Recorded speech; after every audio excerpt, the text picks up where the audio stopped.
Big boss ಮಾಜಿ ಸ್ಪರ್ಧಿ ರಜತ್ನಿಂದ ಮತ್ತೊಂದು ವಿವಾದ ಸೃಷ್ಟಿಯಾಗಿದೆ. ಮೈಸೂರಿನ ಪಾರಂಪರಿಕ ಕಟ್ಟಡದ ಬಳಿ ಬಿಂದಾಸ್ ಆಗಿ ಫೋಟೋ ಶೂಟ್ ಮಾಡಿಸಿಕೊಂಡಿದ್ದಾರೆ. ಸಿಗರೇಟ್ ಸೇದುತ್ತಾ ಫೋಟೋ ಶೂಟ್ ಮಾಡಿಸಿರುವಂತಹ ರಜತ್ ಸಿಗರೇಟ್ ಸೇದುತ್ತಾ ಕಾರಿನಿಂದ ಇಳಿಯುವಂತಹ ವಿಲನ್ ಲುಕ್ನಲ್ಲಿ ಪೋಸ್ ಕೊಟ್ಟಿದ್ದಾರೆ. ತಮ್ಮ ಇನ್ಸ್ಟಾಗ್ರಾಂನಲ್ಲಿ ವಿಡಿಯೋವನ್ನ ಹಂಚಿಕೊಂಡಿದ್ದಾರೆ ರಜತ್.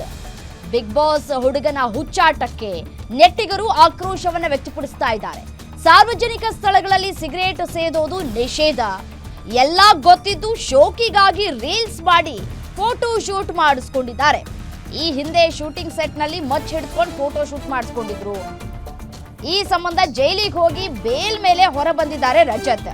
ಜೈಲಿಗೆ ಹೋಗಿ ಬಂದ್ರು ರಜತ್ ಅವರು ಬುದ್ಧಿ ಕಲ್ತಂತೆ ಕಾಣಿಸ್ತಾ ಇಲ್ಲ.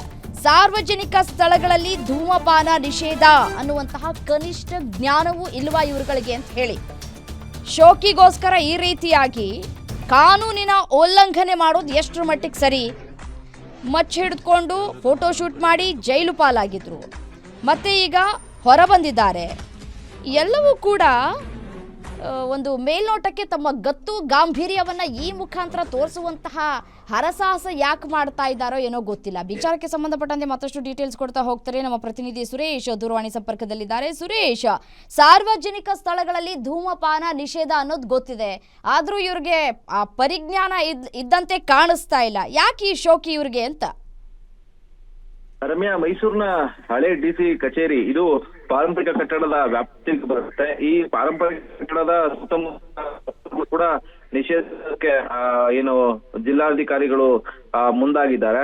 ಇದರ ಮಧ್ಯೆ ಇವತ್ತು ಸಾಕಷ್ಟು ಟ್ರೋಲ್ ಆಗ್ತಾ ಇರುವಂತದ್ದು ಬಿಗ್ ಬಾಸ್ ನ ಮಾಜಿ ಸ್ಪರ್ಧಿಯಾಗಿರ್ತಕ್ಕಂತ ರಜತ್ ಅವರು. ಹಲವು ದಿನಗಳ ಹಿಂದೆ ಒಡ್ನಲ್ ಮಚ್ಚನ್ನ ಇಟ್ಕೊಂಡು ರೀಲ್ಸ್ ಮಾಡಿದಂತ ಪರಿಣಾಮ ವಿನಯ್ ಗೌಡ ಮತ್ತೆ ರಜತ್ ಇಬ್ರು ಕೂಡ ಜೈಲಿಗೆ ಹೋಗಿದ್ರು. ರಜತ್ ಅವರು ಜೈಲಿಗೆ ಹೋಗಿದ್ರು.